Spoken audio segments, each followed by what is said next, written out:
जय सनातन धर्म की प्रिय दर्शकों, आप सभी का स्वागत है हमारे इस YouTube चैनल पर। दर्शकों, किसी ने मुझे एक वीडियो शेयर किया था जिसमें आदि शंकराचार्य, जो वर्तमान में है 4 पीठों में से एक थे, मुझे नाम नहीं पता, तो वहां पर एक श्लोक बोला गया, एक बात कही गई, राम राम सब कहे दशरथ कहे न कोई, एक बार दशरथ कहे वैकुंठ वासा हुए। यानी कि राम राम सब कह रहे हैं, दशरथ कोई नहीं कह रहा। अगर एक बार दशरथ कह दोगे तो आपका वैकुंठ में वास हो जाएगा।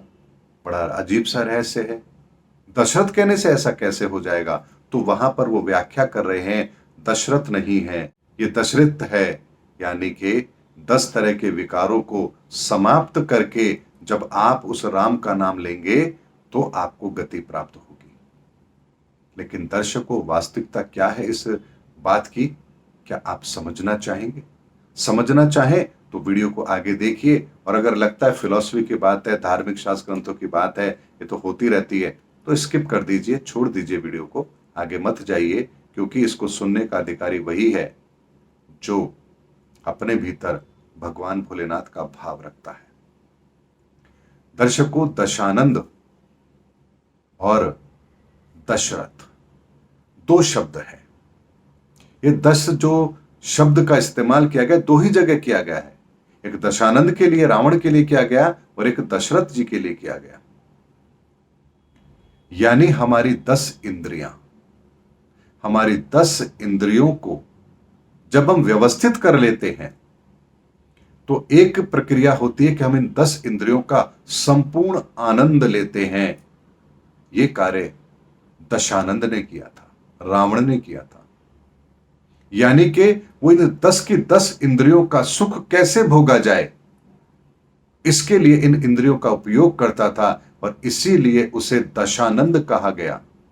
और इसी इंद्रियों के भोग के कारण से ही उसने माता सीता का हरण किया, और जिसका परिणाम यह हुआ कि 10 इंद्रियों का आनंद लेता हुआ वो उस गति को प्राप्त हुआ, उस मृत्यु को प्राप्त हुआ जो उसके लिए ठीक नहीं थी। यानी अपने कुल का विनाश तक कर बैठा। वहीं दशरथ भी हैं, यानी 10 इंद्रियों को, उसके रथ को इस तरह से उन्होंने पकड़ा हुआ है कि एक भी चीज उनकी बिना इजाजत के इधर उधर नहीं हो सकती। एक भी इंद्रियों का विकार उन पर हावी नहीं हो सकता। यहां उस स्थिति के लिए, दशरथ जी के लिए उस शब्द का प्रयोग किया गया।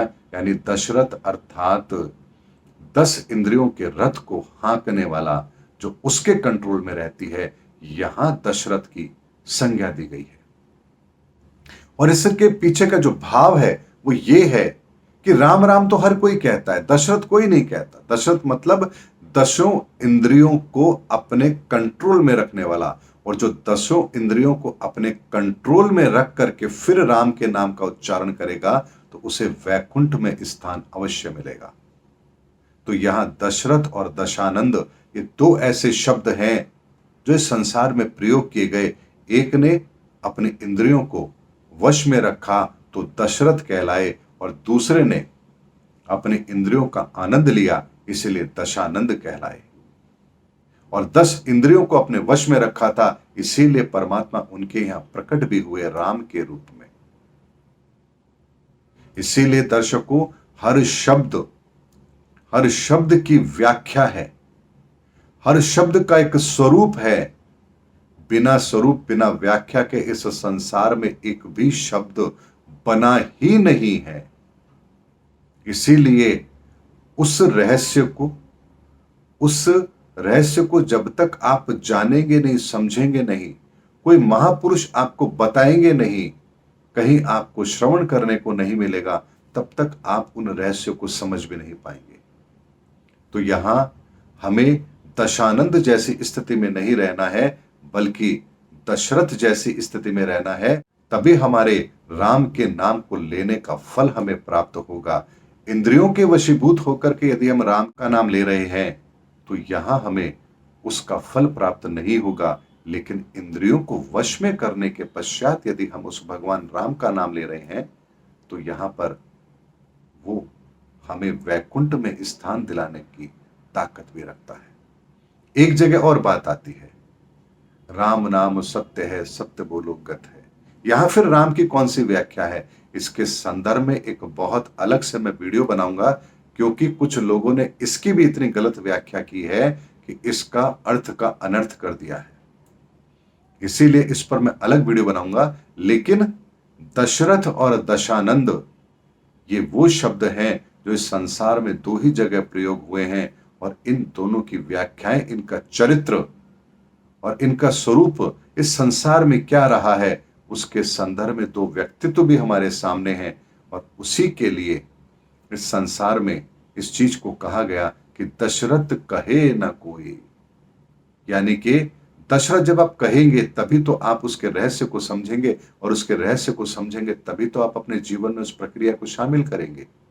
इसीलिए यहां संकेत रूप में दशरथ का नाम लिया गया है। वास्तविक स्वरूप दशरथ का क्या है वो मैंने आपको ऑलरेडी वीडियो में बता दिया है। इसीलिए दशानंद मत बनिए, दशरथ बनिए। फिर देखिए भगवान राम जैसा चरित्र भी आपके घर पर प्रकट जरूर होगा। उम्मीद करता हूं दर्शकों मेरा वीडियो आपको जरूर पसंद आया होगा। अगले वीडियो में आपसे फिर भेंट होगी, तब तक हमारे चैनल पर बने रहिए। जय हिंद, जय भारत, जय सनातन धर्म।